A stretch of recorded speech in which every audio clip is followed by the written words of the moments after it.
Boa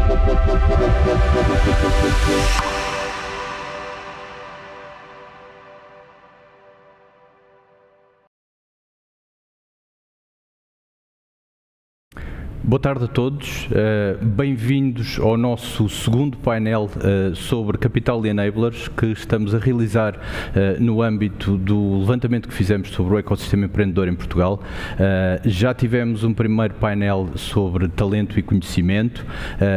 Prometi há pouco que tínhamos guardado o melhor para o final deste Directions. Acho que não me enganei e vou com certeza contar aqui com um fantástico painel também para falar deste tema.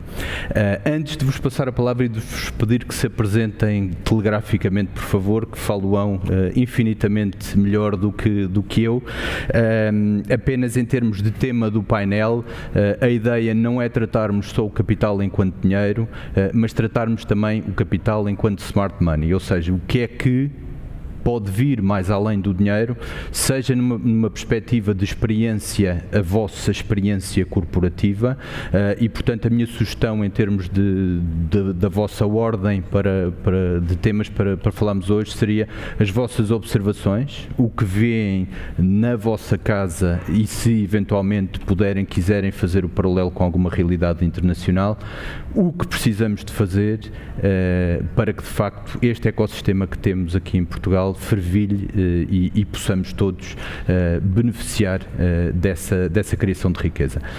Portanto, eu começava pela minha direita. Nuno, por favor. Miguel, peço desculpa. Para já, em primeiro lugar, agradecer à EDC o convite, cumprimentar os meus colegas de painel. Eu estou na Altice, eu estou na indústria há muitos anos, neste momento estou na Altice à frente de uma direção comercial que leva tudo o que são clientes SMBs e SOUs.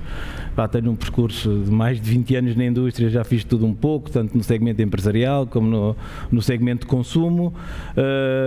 Recentemente tive uma área de desenvolvimento de novo negócio, onde tive a oportunidade de acompanhar muito de perto este ecossistema das startups, já numa fase mais avançada da sua vida, e portanto, de uma forma telegráfica é isto.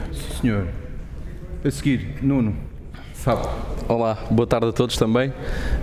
O meu nome é Nuno Saramago, sou o CEO da SAP para Portugal, e basicamente o meu objetivo na SAP em Portugal é conseguir transformar a nossa organização para, enfim, colaborar e servir o melhor possível aos nossos clientes, que nem sempre é uma tarefa fácil, como sabemos, não é? O que fazemos é principalmente tratar de temas de inovação digital, principalmente, e de excelência operacional. Portanto, é isto que tentamos fazer e melhorar constantemente para conseguir, enfim, fazer face aos desafios atuais. A minha experiência é quase toda em empresas de tecnologia e portanto, penso que chega. João, nós. Bom, o meu nome é João Ricardo Moreira. Eu gostava de primeiro dizer que tenho um enorme prazer estar aqui neste painel e no Directions. Eu sou responsável pelo Centro para a Transformação das Empresas, portanto que é uma área da nós que exatamente visa estimular o que é a transformação do tecido empresarial, das maiores às mais pequenas, e portanto espero poder ajudar aqui a ter uma discussão útil. Sim, senhor. Diogo Huawei. Boa tarde a todos. Cumprimentar os meus colegas de painel. É ótimo estar aqui no meio dos clientes e parceiros. Meu nome é Diogo Madeira, sou responsável pela área de Public Affairs e de Comunicação da Huawei em Portugal. Estou na Huawei há menos de 3 anos, apesar de tudo a Huawei está em Portugal há mais de 15, na Europa há mais de 20. E tudo aquilo que fazemos, seja no consumo, seja na área dos operadores, seja na área do segmento empresarial, acaba por estar muito relacionado com os temas que estão aqui a ser discutidos hoje e, portanto, agradecemos o convite e estamos ansiosos por esta conversa. Sim, senhor. Miguel, começamos. A Altice é um player em termos de inovação do nosso mercado. De alguma forma, lembro-me eu também já dos meus tempos antigos, condicionou também a evolução. Hoje está a fazer outras coisas também.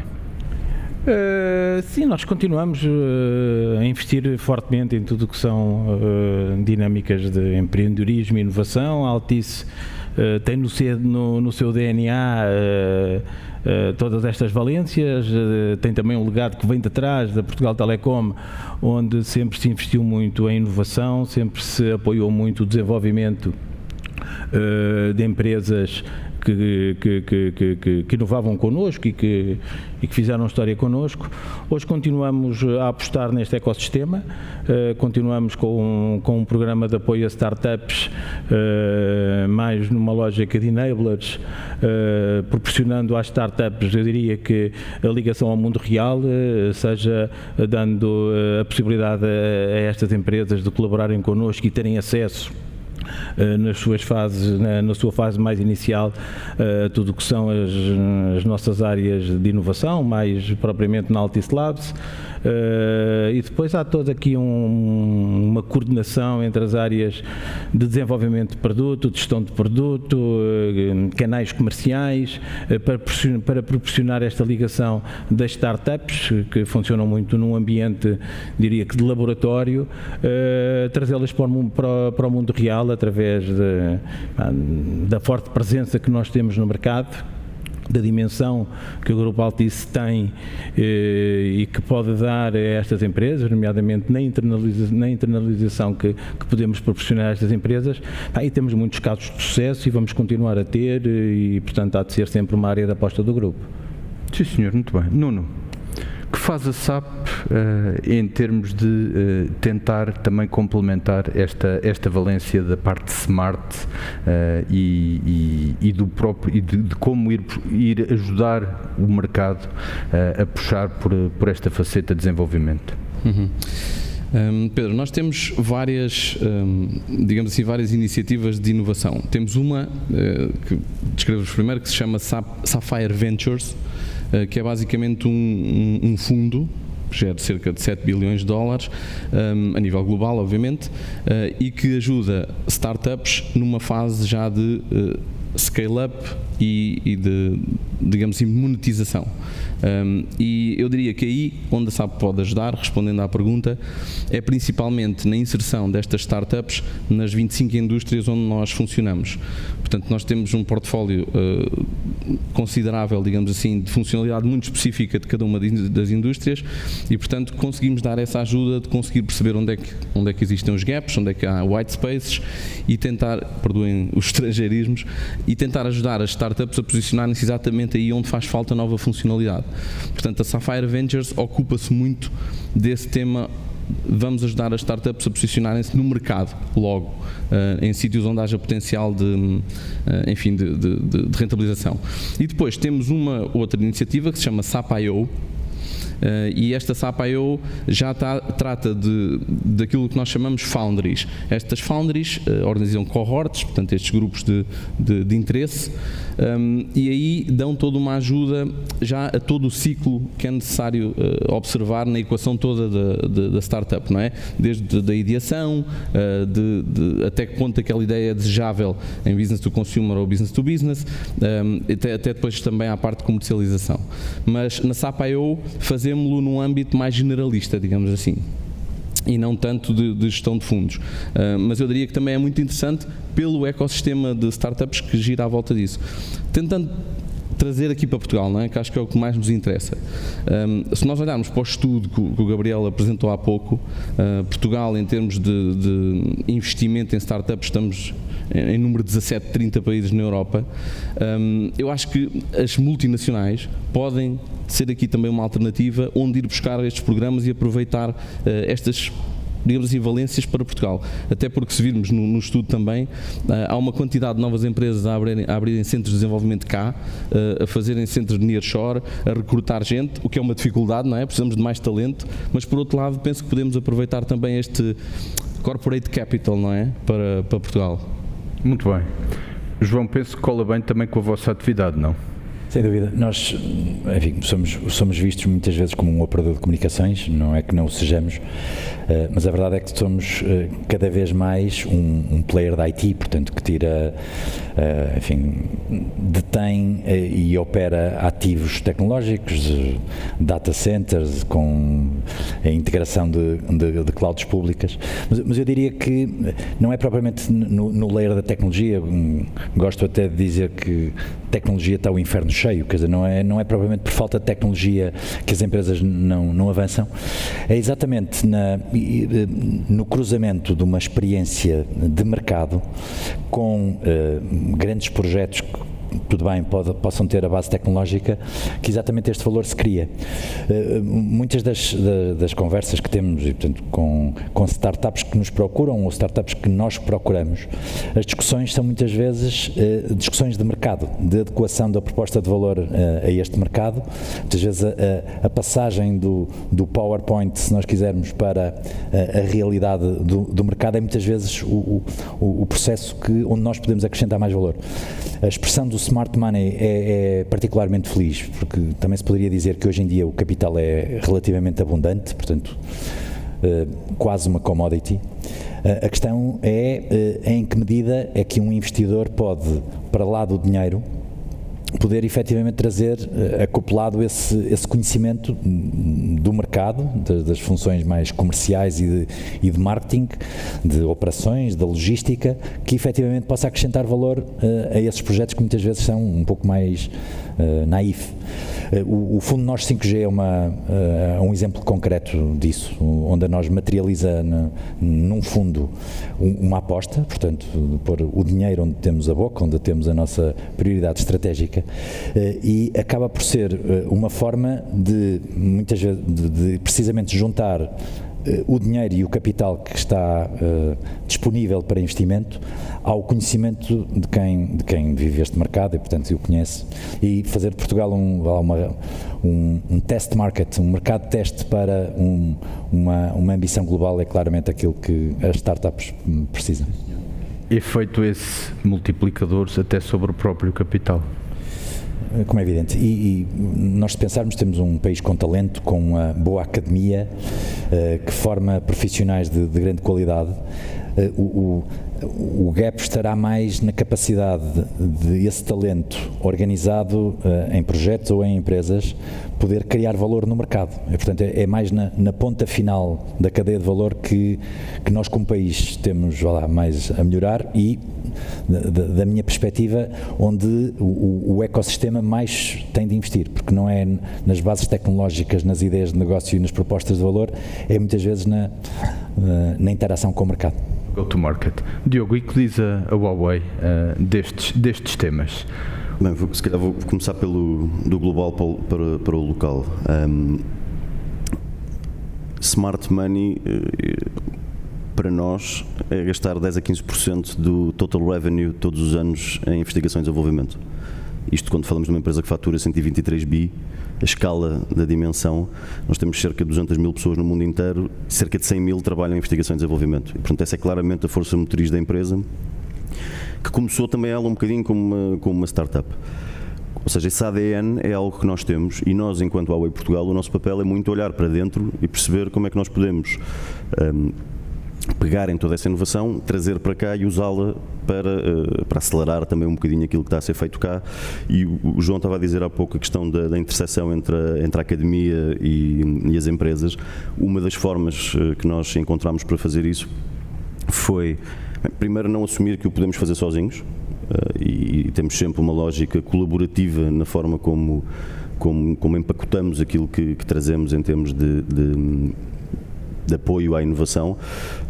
Estamos a fazer um laboratório de 5G, inteligência artificial em Aveiro, mas não o estamos a fazer sozinhos. Fomos buscar a Universidade de Aveiro, o Instituto de Telecomunicações, porque achamos que cada um destes players aporta algo de diferente. Nós podemos aportar tecnologia, podemos aportar algum funding para garantir o arranque do projeto, mas precisamos de um know-how diferente e precisamos sempre muito que a academia também se aproxime das empresas, porque é na interseção entre estes dois eixos também que se gera muita inovação, mas inovação aplicada, ou seja, inovação com impacto real em coisas que fazem a diferença. Depois, uma outra dimensão que para mim, na minha visão, deriva também um bocadinho quase da responsabilidade social, tem a ver com aquilo que nós podemos fazer pela capacitação do talento, neste caso o talento em Portugal. E, portanto, nós estamos muito próximos da academia e tentamos cada vez mais que o talento que é formado na academia também esteja alinhado depois com aquilo que são as necessidades do mercado.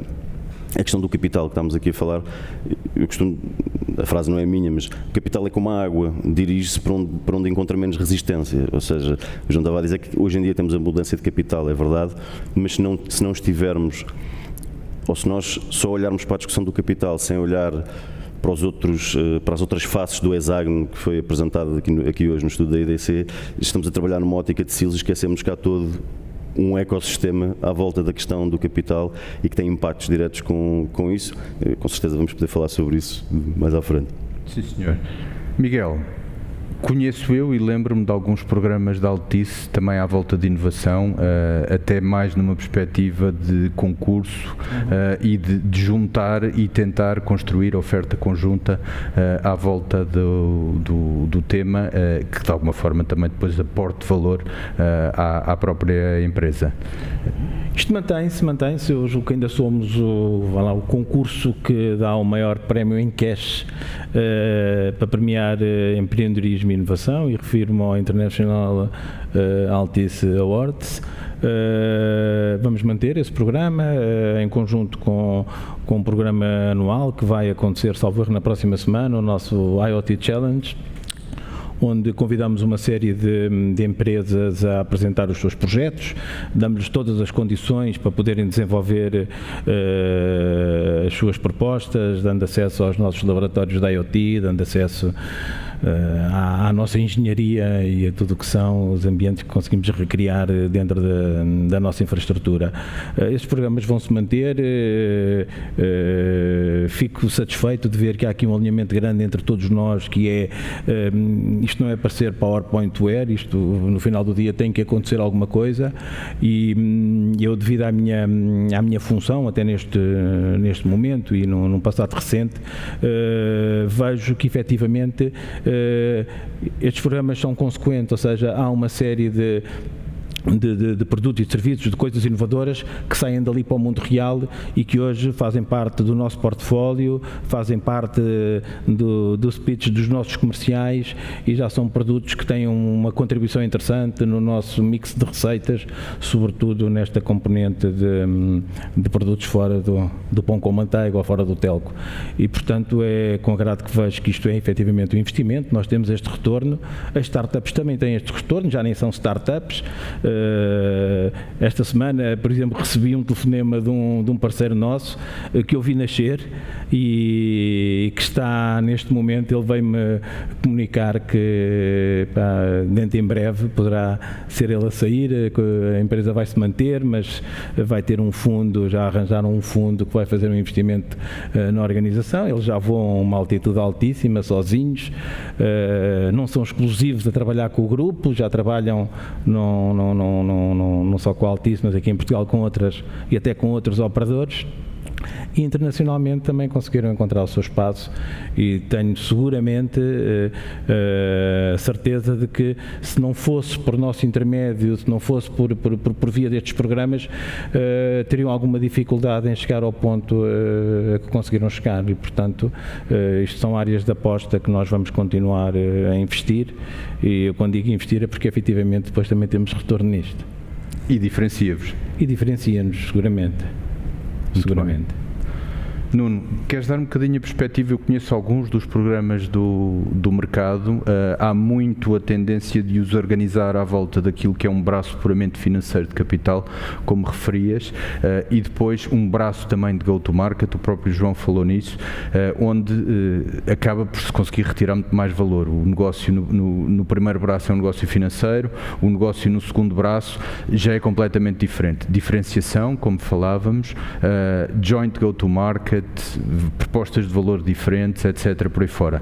Vocês têm feito alguma coisa, em especial aqui em Portugal, com startups, no sentido de facto complementarem a vossa oferta ou de alguma forma puxarem pelo ecossistema que vos complemente? Nós aqui em Portugal temos feito iniciativas de inovação muito concretas com alguns dos nossos clientes.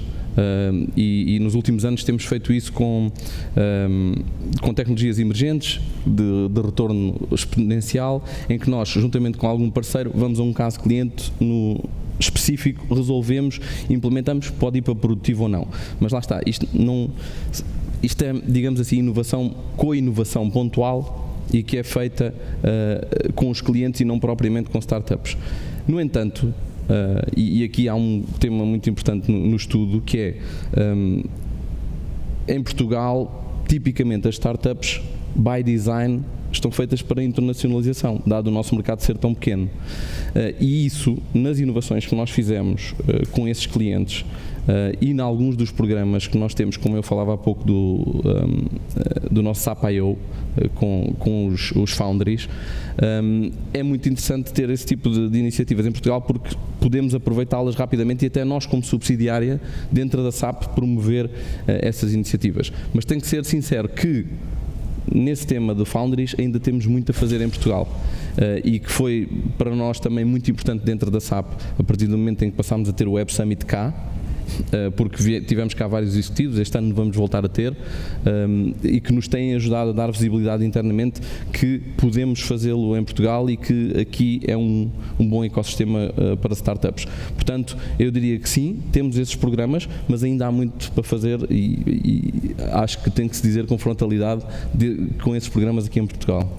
Fica o desafio e a promessa, entre aspas, até como forma de posicionamento vosso dentro do próprio grupo, imagino que vos interesse enquanto fábrica de inovação ou qualquer coisa do tipo. Exatamente. João, este é um tema, eu lembro-me dos use cases de 5G que vocês têm promovido através do fundo e que estão a promover através do fundo, mas sei também que existe esta componente forte de go-to-market e de tentativa de integrar o tema na vossa proposta de valor. Queres dar algum exemplo, algum caso notável que... Sim, eu diria que descreveste bem, nós temos de facto uma perspectiva muito pragmática, portanto olhamos para a inovação como uma forma de criar valor e não necessariamente como uma forma de um posicionamento mais vazio e portanto desse ponto de vista temos muitos anos de ligação ao ecossistema e às startups precisamente com intuitos muito pragmáticos de incorporar novas propostas de valor, novas soluções no portfólio, apresentá-las a clientes e portanto fazer com que o teste dure com a realidade, sem prejuízo de fazermos nós próprios a nossa parte. Nós somos pelo segundo ano consecutivo a empresa em Portugal que mais investe em investigação e desenvolvimento, portanto é evidente que não tendo a escala de outros no mercado português somos aqueles que mais o fazemos, portanto de alguma forma provando do próprio veneno e incorporando nos nossos próprios processos aquilo que advogamos para os outros, mas para chegar ao ponto dos use cases de 5G, a verdade é que o 5G tem, e há quem veja isto ainda como provavelmente alguma coisa que tem a ver com o setor das telecomunicações, quando na verdade é algo que vai trazer uma disrupção para todos os setores e, portanto, para a forma como os consumidores interagem com as marcas, a forma como se organizam as operações, a forma como se chega até processos produtivos muito pesados, muito offline, se quisermos, processos produtivos que estão no início da cadeia de valor, que passaram ao lado do digital durante muitos anos e, portanto, desse ponto de vista nós temos feito exemplos da aplicação do 5G a um contexto de um estádio e, portanto, perceber como a interação com o espetáculo que acontece ao vivo, com realidade aumentada, a trazer informação adicional, pode de facto mudar, enriquecer muito essa experiência, aplicada a um hospital e perceber que desde as operações de back-office e mais logísticas até a interação com o doente, muitas coisas podem ser alteradas. Portanto, esses são alguns exemplos dessa aplicação da tecnologia, mas mais do que isso, de soluções muito concretas que têm e vão ter cada vez mais impacto na cadeia de valor e nos consumidores. Portanto, o foco será sempre o de provocar impacto. Muitas vezes cabe-nos o papel de dar 2 passos atrás, de fazer papel evangelista, de mostrar o impacto que a tecnologia pode ter, mas o nosso foco está sempre em acrescentar valor e, portanto, servir a economia, a sociedade, os clientes. Sim, senhor. Ganhar balanço e empurrar. Diogo, um tema importante, temos 2 operadores aqui na sala hoje, ou duas corporações de gênese de operador, se calhar é a melhor forma de o pôr, não sei se hoje em dia serão só operadores, acho que se calhar não são. Vocês podem dar a ponta e o interface com o utilizador do ponto de vista tecnológico. Falávamos de realidade aumentada, por exemplo. O que é que há aí neste momento? Bem, o que há, pegando no que foi dito aqui anteriormente e colando com aquilo que disseste, eu acho que nós vivemos um momento e nós, se calhar, por estamos dentro da indústria, podemos ter aqui um entusiasmo que será perdoável, mas eu acho que nós vivemos um momento inacreditavelmente entusiasmante na medida em que há imensa coisa que nós não sabemos relativamente ao que vem a seguir.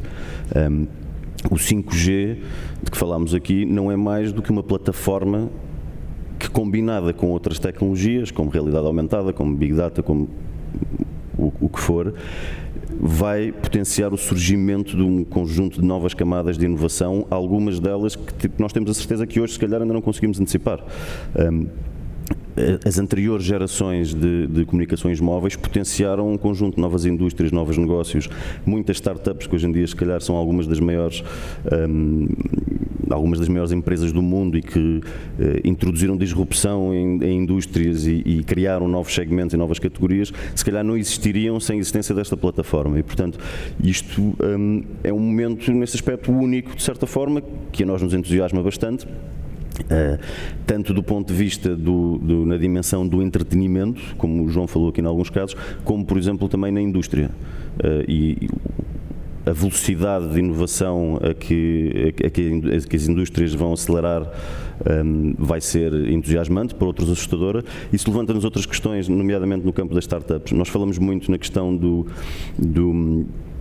das due diligence e dos investimentos que se fazem nas startups e esquecemos uma outra dimensão, que é os negócios hoje em dia crescem exponencialmente, mas as pessoas continuam a desenvolver-se linearmente. Isto cria um gap que tem que ser endereçado e, portanto, eu acredito que os investidores vão cada vez mais olhar não só para o projeto, para a ideia, e não vamos ser ingênuos, isto aqui inovação não tem a ver com responsabilidade social, isto é suposto ter resultados, mas também começar a olhar para as pessoas por trás do projeto e perceber se elas têm também as características que são precisas para levar o negócio onde nós precisamos, ou onde os investidores precisam, digamos assim. Sim, senhor. Ainda temos um par de minutos. Lanço-vos exatamente o mesmo desafio que lancei ao painel anterior, em modo telegráfico, uma ou duas coisas que precisamos de fazer agora, nesta perspectiva de smart money, portanto, não só de capital, o capital acaba por ser talvez a parte mais simples da equação, mas o que é que precisamos de fazer agora para puxar isto? Para mim, eu acho que é manter este registro de desafiarmos os nossos clientes a correrem riscos connosco, a desafiá-los para adotarem estas soluções mais inovadoras, porque isto quem arrisca não petisca, e nós temos uma série de casos de sucessos de empresas que vieram connosco arriscando em novas áreas e que se deram bem. Portanto, o que eu diria é, tanto a todos nós, mas também aos clientes, que assumam esse risco connosco para sermos aqui uma parte importante no desenvolvimento da nossa indústria, da nossa sociedade, sobretudo agora nestas novas áreas que têm um mundo que não acaba. Nuno. Eu arriscava aqui num tema que pode ser mais polémico, que é, eu acho que nós temos que, de uma vez por todas, conseguir falhar mais. Eu sei que isto é um espaço comum, um lugar comum, mas a maior parte das situações, e mesmo com as camadas mais jovens, não é algo que venha das nossas universidades, das nossas escolas. Nós ainda não gostamos, ponto final. E acho que temos que começar a falhar mais e mais depressa para conseguir ter mais coisas boas e válidas na rua. Aquela história muito rápida daquele professor inglês que perguntou à menina: o que é que estás a fazer? Estou a fazer, a menina de 6 anos, estou a fazer um desenho de Deus, mas ninguém sabe como é que é Deus. Está bem, espera um minuto, já vão saber. Mas, ou seja, esta à vontade para poder falhar e ter criatividade, eu acho que nós podemos fazer ainda mais e com mais volume do que fazemos atualmente. Isto depende das empresas, mas também depende das universidades, das pessoas e em último, do sistema em geral. João. Bom, eu diria duas coisas. Uma é a colaboração, perceber que ninguém faz tudo sozinho, que há competência suficiente no ecossistema e na rede com quem interagir. Um segundo ponto existe hoje um conjunto de instrumentos, nomeadamente de capital, que estão disponíveis, públicos e privados, e, portanto, saiba-se fazer as coisas orientadas para o mercado e provavelmente não será o capital o constrangimento. Diogo. Eu pego na ideia dos meus colegas de painel e reforço aquilo que disse anteriormente. Não me parece que faça muito sentido olharmos para o capital sem olhar para as outras faces do hexágono, porque nós podemos ter todo o capital do mundo e o capital não é um problema, mas se não tivermos a academia a formar o talento que é preciso, um sistema regulatório, fiscal, de justiça que funcione e que seja ágil, e já agora uma infraestrutura tecnológica, já não vou ser das telecomunicações, que esteja à altura dos desafios. Se não tivermos tudo isto, podemos ter todo o capital do mundo, mas nunca o vamos conseguir atrair. Fantástico. Autoconfiança, cultura, desafio,